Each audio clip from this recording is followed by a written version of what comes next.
Before he was Ziggy, before he was the Goblin King, he was David Jones, a London teenager with big dreams and two perfectly good eyes. Until a girl and a single punch changed his life and his luck forever. The fight and the injury. In 1962, a teenage fight broke out over a girl. David Jones was punched in the face by his best friend, George Underwood. What followed was 4 months of surgery.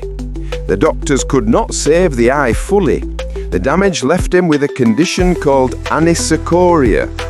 One pupil permanently dilated. Crucially, this permanently ruined his depth perception. To Bowie, everything had a subtle, slightly brownish tint in that eye. He couldn't see the world the same way as everyone else. The mystique and the thank you. It was a physical and psychological scar that should have held him back. Instead, it became his signature. This unique visual difference is often mistaken for different coloured eyes, adding to his alien mystique. Even more surprising, Bowie later thanked George Underwood, who would go on to design the artwork for some of his early album covers. Bowie claimed the permanent dilation gave him a kind of mystique that amplified his stage persona. The Ziggy Stardust Toll. Ziggy Stardust was the character that made David Bowie a superstar, but what many fans don't know is the true heavy cost of becoming the alien messiah. The merging of personas. The persona was meant to be a suit he could step out of, but after 2 grueling years of non-stop touring and extreme drug use, Bowie admitted he and Ziggy were rapidly merging. He wasn't acting anymore, he was Ziggy. He often spoke about his fear of schizophrenia, which tragically ran in his family. The line between Bowie's sanity and Ziggy's manic ambition was blurring, creating a genuine, terrifying crisis that went far beyond mere theatricality. The abrupt end. The climax came at the final concert in Hammersmith 1973. In a move that shocked his band and the world, Bowie suddenly declared, "This is not only the last show of the tour, but it is the last show we'll ever do." It was a sudden, visceral decision. He didn't kill Ziggy for artistic reasons. He killed him to save David Jones. It was literally a life-saving escape from a character that was consuming the artist. 3. The Berlin Trilogy's coldest cut. Bowie's escape to Berlin produced some of his most experimental albums, Low, Heroes and Lodger. We all know Brian Eno was key, but the true magic, the sound that defines that era, came from the German engineers and a piece of forgotten tech. The unsung hero, Tony Visconti. While Eno was the conceptualist, producer Tony Visconti was the true unsung hero. Visconti was the one who captured and warped the sound in a place steeped in Cold War history, Hansa Studios, right beside the Berlin Wall. The most distinct sound of that era, the colossal, driving, metallic drum sound on tracks like Sound and Vision, was achieved using a brand new experimental piece of gear, the Eventide H910 harmonizer. Visconti would feed the drum signal into this machine, tuning the pitch slightly, creating an effect that sounds massive, cold and entirely new. The Cold War atmosphere. The technology and the atmosphere created this distinct, cold soundscape. It was the sound of a city divided, a raw, emotional backdrop that bled directly into the music. It was the fusion of Bowie's genius, Visconti's technical wizardry, and the historical gravity of the studio's location that resulted in one of the most influential trilogies in rock history. If David Bowie was still here, he'd definitely get the Goblin King to hit that subscribe button. Plus, he would get Ziggy Stardust to comment on the eerie old music genre of, well, me. mostly because he was always interested in new technology, but also because he'd approve of anyone telling Terry's story. Don't leave Earth without hitting the like button and subscribing to the channel. Bye-bye all you spiders from Mars. The Hunger, a nasty debut. David Bowie's acting career is best known for Labyrinth and The Man Who Fell to Earth, but in 1983 he starred in an obscure gothic horror film that features one of the most disturbing physical special effects in his entire filmography, The Hunger. Bowie played John, a vampire whose long life with his partner Miriam is violently interrupted when his body begins to age rapidly and uncontrollably. The film's focus on eroticism and horror made it controversial, but it's one scene that truly lingers in the audience's mind. As John's decay accelerates, he becomes terrified. His face is a mask of ancient age, his breathing is ragged. The scene reaches its horrific climax as his internal infection takes over. John's body rejects itself and he begins to vomit up pieces of his own internal organs, a disgusting visceral expulsion of his body literally falling apart. It was a shocking, unsettling moment of practical effects that fully depicted his character's agonizing death and solidified the film as a cult horror classic. Labyrinth is a beloved fantasy classic, but beneath the puppetry in the rock soundtrack lies a far more interesting, less discussed relationship between Bowie and his young co-star. Narration. The protagonist, Sarah, was played by a then 14-year-old Jennifer Connelly. She was an inexperienced actress, and the demanding, confusing world of a Jim Henson film could have been overwhelming. Connelly later revealed that she was completely in awe of Bowie, viewing him as a genuine rock god. Her real-life teenage idolization helped fuel the on-screen dynamic with Jareth the Goblin King.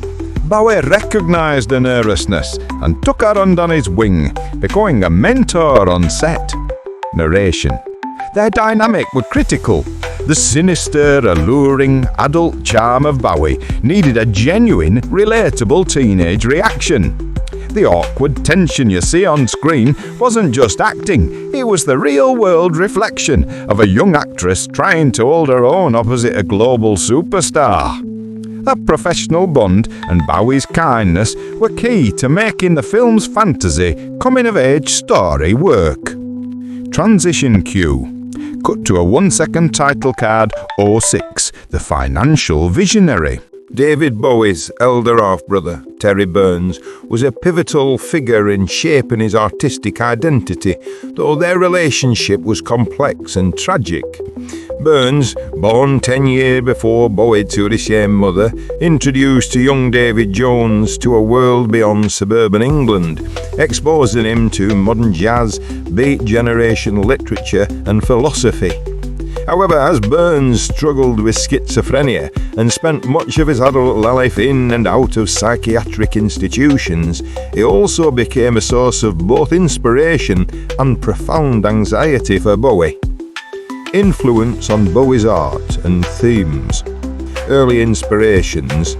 Burns' influence on Bowie's taste was immense. He took his younger brother to jazz clubs and shared his passions, effectively acted as a creative conduit who helped Bowie see the world differently. This early exposure to progressive ideas and avant-garde art was foundational to Bowie's persona. Exploration of mental illness. Burns' mental health struggles deeply affected Bowie, colouring much of his work with themes of sanity, alienation, and institutional madness. A specific event, a schizophrenic episode Burns had during a Cream concert, is said to have fueled Bowie's exploration of mental distress in his music. Musical tributes. Bowie dedicated several songs to his brother. The track All the Madmen from the 1970 album The Man Who Sold the World directly addresses Burns' institutionalization. Years later, the song Jump This Here from the 1993 album What Tie White Noise served as a direct and emotional response to his brother's eventual suicide. The cryptic hunky-dory closer, The Bewley Brothers, was also revealed by Bowie to be about his relationship with Teddy, Burns' tragic death and Bowie's reaction. Final days and death. Teddy Burns tragically took his own life on January 16, 1985, by stepping in front of a train after leaving the psychiatric hospital where he was a patient. Bowie chose not to attend his brother's funeral, a decision that drew criticism from some family members. However, his reasoning was a determination to prevent the funeral from becoming a media circus. He did, however, send flowers with a touching note that read, "You've said more things than we can imagine, but all these moments will be lost, like tears washed away by the rain. God bless you." A lifelong fear. A recurring fear for Bowie was that he would succumb to the same mental illness that plagued his brother. Terry's life and death served as a powerful, haunting presence in Bowie's mind, a subject that he returned to repeatedly through his art. The Private Battle and the Parting Gift. The greatest act of artistic control in David Bowie's life was not a stage persona, but the secrecy surrounding his death. In mid-2014, Bowie was diagnosed with liver cancer. He kept the news private, sharing it only with his family and a tiny inner circle of collaborators. For 18 months, he fought the battle while continuing to work, maintaining total secrecy from the media and the public. This astonishing level of privacy allowed him to create his final masterpiece, the album Black Star, free from the suffocating lens of celebrity illness. The only time the mask truly slipped was while filming the video The Lazarus, where he reportedly learned that his cancer had become terminal. Released on his 69th birthday, 2 days before his death in January 2016, Black Star was his intended swan song, a farewell album deliberately steeped in themes of mortality, resurrection, and the afterlife. The world was shocked, believing his death to be sudden. In reality, he choreographed his own exit, turning his death into his final, most profound piece of performance art. He did not want a messy, public decline. Instead, he delivered a complex, beautiful, and deeply personal parting gift that forced the world to engage with his art before they mourned his life. The enduring legacy. How do you measure the impact of an artist who was constantly reinventing what it meant to be an artist? David Bowie's true legacy is not just in his music, but in his total permission for people to be themselves. He dissolved the rigid lines of gender, fashion, and musical genre. He took the art rock experimentation of Europe and made it commercial, opening the door for countless artists who blended complexity with pop hooks. Even in death, his influence continues. It was recently revealed he was working on one final secret project, a theatrical work called The Spectator, based on 18th century London. He was an artist who literally never stopped creating, pushing boundaries until his final breath. From the permanent scar that became his mystique, to his genius financial innovation, to the meticulously planned goodbye, Bowie defined what it meant to live life as a continuous, public work of art. His ability to change, evolve, and remain relevant across 5 decades is an unrepeatable feat. From childhood fight that gave him his signature look to his financial foresight that changed the music industry, David Bowie remains one of the most complex, fascinating, and influential artists to ever live.